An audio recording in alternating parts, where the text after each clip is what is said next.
It's funny because you were hitting 1987 and I'll hit 1997, so eventually we'll get up to 2007 here along the journey. The first thing to maybe characterize is that at that point in time, we'd been establishing for a couple of years a work stream about how to behave in the future and how to become a more global company. The revenues had continued to grow outside the United States at rates that were often faster than the United States.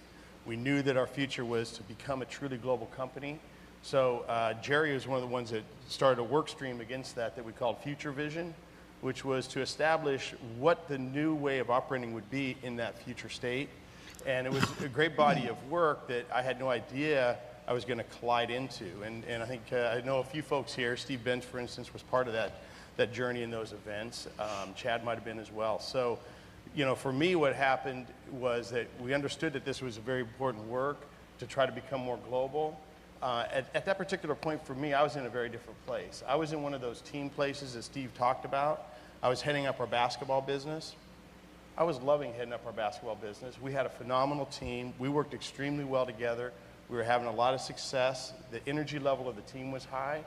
And the consequence of that for me was that I had blinders on. I mean, I walked in every day and I was on that mission and I was on that journey of serving basketball athletes and creating great experiences for them and building the brand through those experiences.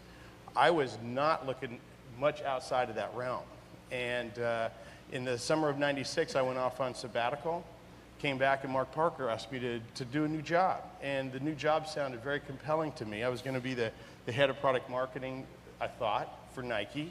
That was the job that Bob Wood held at the time, who I was reporting to. And he said, I want you to move up into Bob's job, and you know, we think that'll be great for you. And I'm like, boy, this is going to be tough because the team that we've had in basketball will die. It's going to change, and so we had to say our goodbyes to each other. But I felt as service to Nike, and it was a great promotional opportunity. I'd do that. Then I had my first meeting in my new job, and then I realized that it was not the same job. It was a very different job, and it had very different requirements. It was a job about product management. I'd never heard about product management. I'd only known product marketing, the idea of building stories and figuring out how to communicate those stories through our products and our communications. This was a shift. This was part of what I learned more deeply was Future Vision 1, that we needed to start to separate the disciplines around product management from marketing. And marketing was going to become more of a global, more of a regional and local execution, and we were going to focus just on product. So that was a surprise to me. And then the next thing I learned, not too much from the distant future there, was that we also needed to change our processes to do that. We need to really think about our go-to-market processes in a very different way and hit gates and dates and things of this magnitude. Not really my strong suit, to be really honest with you. I'm not necessarily a process-oriented person. And I struggle with these things because generally, in our little hoop world, we were happy with the way we did things, and we kind of just churned stuff out, and people liked it, and we didn't need all this global inclusion. We weren't sure whether there was going to be great results to this, and how many people in a room to decide to, so I was in a very strange place, and I was pretty determined that I could do a pretty good job of making sure everybody saw things right, and we could correct all this. We'd make sure that product marketing still existed, and we'd make sure that the integrity of small groups to create products and not have to go through any dates and gates would all hold through. And so I started in a drive on this thing that was actually counterproductive to Nike. I was pretty closed-minded about it.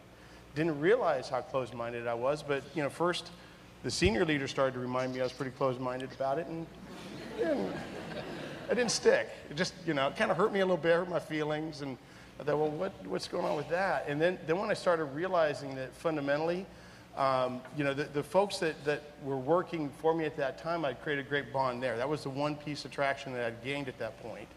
And we had really great communications with each other. But not only were the senior leaders not tracking, the peers weren't tracking. And at that point, these guys were peers of mine.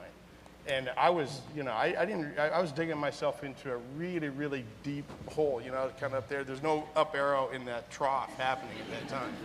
And, so how do you pull yourself out? And how do you help to get to a different place? And for me to simplify the journey from here, and what it's meant to me, obviously, over time, is that, I had to start to listen. I had to start to reach out and create those dialogues with people. I had to get to a much deeper understanding as to what we were really trying to accomplish and how people felt about it. And so, you know, I had to open up. And so, you know, Jerry, I think, was one of the most important people in that journey for me, because he was the one that was sitting there looking me in the eye and was the one person being directly honest with me about the change that was required. And he helped a great deal at that time. And, you know, first couple of times I didn't really listen. Then I started listening after a while. That'd be 3. It was 3 times, yeah. It was on the 3rd strike, okay. But it was remarkable for me because I just stepped away from it. And I remember that the next, I was at Thanksgiving time about, about 4 or 5 months into this journey and this kind of bad experience. And I just stepped away and I read a book about yoga.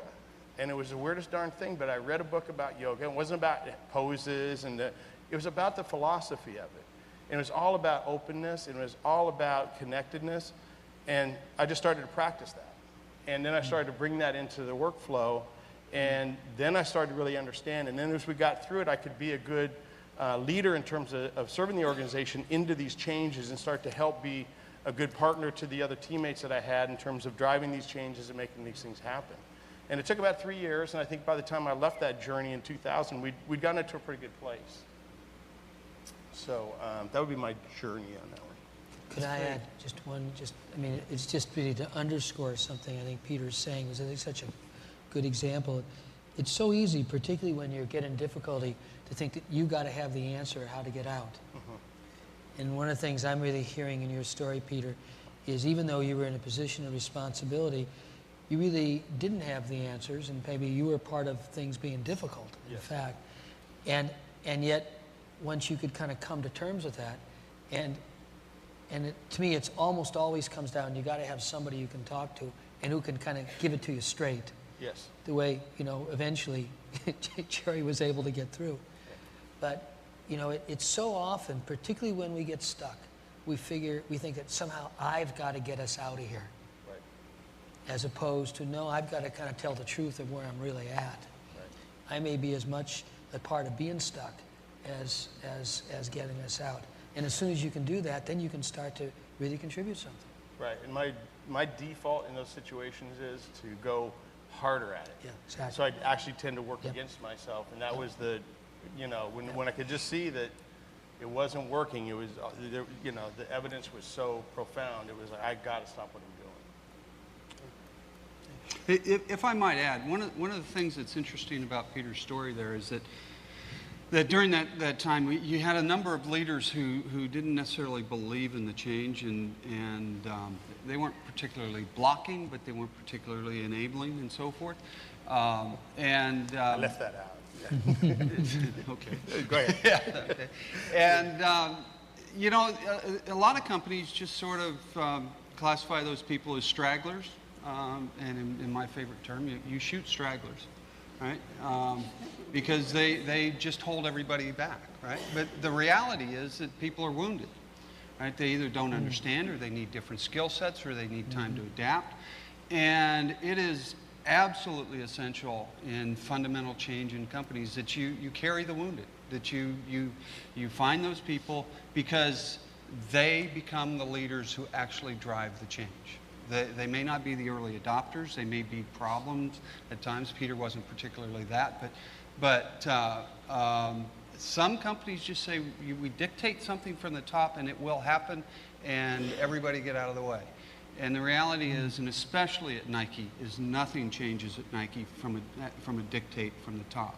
It changes from adoption through the bottom and the working organizations, the informal groups in the company.